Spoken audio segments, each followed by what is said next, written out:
Things are happening in the NFL as free agency begins, and it may involve your favorite team. First and foremost, 9-time Pro Bowl quarterback and former Super Bowl champ Russell Wilson has agreed to a deal with the Pittsburgh Steelers for the league minimum, which is $1.2 million. Let's keep in mind that the Denver Broncos will be paying Russ in excess of $38 million this season. So for Russ, it was obviously easy for him to sign for the minimum with the Steelers because he's going to be getting pretty much close to $40 million when you include his contract over from the Broncos, in which they told him that they would be releasing Russ at the start of the new calendar year. Apparently, long-time Steeler Cam Hayward and head coach Mike Tomlin were the two driving forces to getting Russ to Pittsburgh. I think I maybe mentioned this on the platform a week or so ago.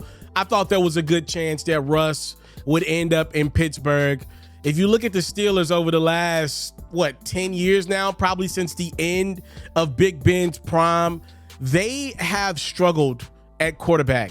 And when you ask Coach Tomlin about it, who I love Coach Tomlin, but I got to be honest with you guys, his new claim to fame has become being over 500. And I'm sorry, I know a lot of Steelers fans, that's just simply not good enough for their standard.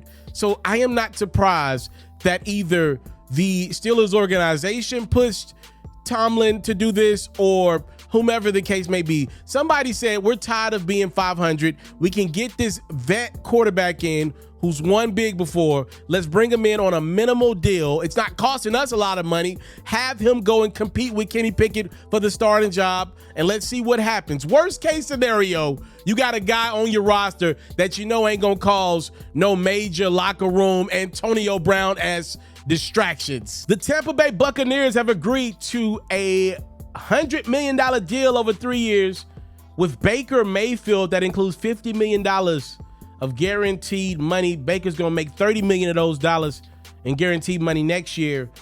There's a $5 million per year incentive-based piece of the contract, which means Baker can make even more money, which could see the contract go up to $115 million.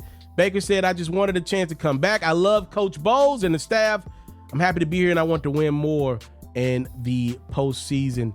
Crazy, man. I think Baker is the greatest NFL story this year of betting on yourself. Last year, dude signed a 1-year, $4 million deal with the Bucs. Now, that's great money compared to me and you, right? But for Baker, I mean, obviously, this dude was a former #1 overall pick. Y'all know what happened in Cleveland. And then, obviously, the Carolina stint didn't work out. But then Baker finds himself in Tampa, and it just worked. You know, sometimes in life, I think we can focus on why things won't work, but sometimes things just work. And Baker Mayfield and Tampa Bay last season, it just worked. Were they great? No, but they were good enough. And he allowed that team to gain some type of consistency and stability that they hadn't had, obviously, coming off the back of losing Tom Brady. So I salute the Bucs for doing the right thing, which is rewarding the guy who put the work in, and salute the Baker for believing in himself. You always got to salute somebody that banks on themselves and goes and cashes out at the bank. The New England Patriots have finalized a deal with the Jacksonville Jaguars that will see the Patriots ship out quarterback Mac Jones to Jacksonville, an area in which Mac is from, for a 6th-round pick. The Patriots, keep in mind, they do own the number 3 overall pick in the 2024 draft. That probably means now they're going to for sure draft a quarterback.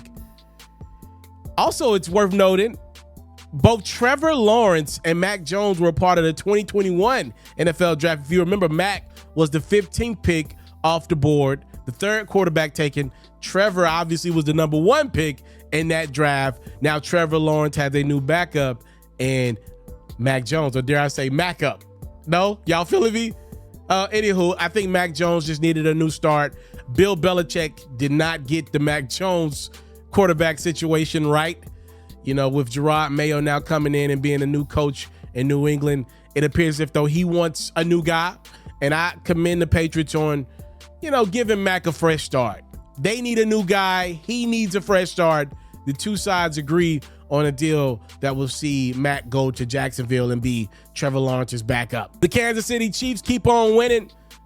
They've agreed to a new huge 5-year, $158 million deal with their all-time pro defensive tackle, Chris Jones. That's an NFL record, $31 million per year. Apparently, there's about $60 million of full and guaranteed money over the first 2 years, and it'll end up being $95.3 guaranteed dollars over the first 3 years, assuming Chris Jones is on the roster next year. $95 million in guaranteed money for Chris Jones pretty much is another NFL record for defensive tackles. Jones will have the highest ever annual salary over Nick Bosa, Aaron Donald, and Joey Bosa. I did not expect the Chiefs to get a deal done with Chris Jones. I ain't gonna lie to y'all. I thought Chris's days in Kansas City were over. I'm not even sure if this is a good deal for the Chiefs.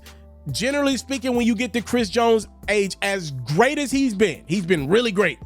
Generally speaking, though, you see teams go in a younger direction, try to find the next Chris Jones, which I know is not an easy thing to say because you're trying to find a future first ballot Hall of Famer. But to give him a new 5-year deal, in theory, the Chiefs will see the decline of Chris Jones. And a team as smart as the Chiefs, pretty much they've let it be known. What we want in Kansas City is great linemen to back up and protect our quarterback, Patrick Mahomes. Everybody else is expendable, right? As long as we got Mahomes and as long as we got Andy Reid, that teams believe that they can feel you still will championships. We'll see how this ends up playing out. Chiefs got a lot of other guys that they got to pay really, really soon. That, you know, on the defensive end of the ball, especially defensive backs that they got to pay some very instrumental pieces to what they just accomplished as they look to go for a three-peat. They now know Chris Jones will be back in the fold. So that's a quick update on some of the big moves of NFL free agency. I can't cover all of it. As y'all know, I'm doing my thing on the music side of things, but I did want to give you some quick hits as NFL free agency. It's going, ladies and gentlemen. Let's see who your favorite team lands and loses. Time, love, and support that your boy never take for granted. Salute. I'm out. I want to salute you, homie, you know, for building your own thing and doing your own thing. Why build theirs when I believe I can build my own? You've already done it, or I wouldn't be here. I'm already the only elite sports and music journalist in the game today. My goal is simple, to be the best there's ever been. So, please don't go. Make sure you subscribe and follow the journey. It truly means everything to me. I tell stories. I talk music. I cover sports. I am culture. I am Ferro.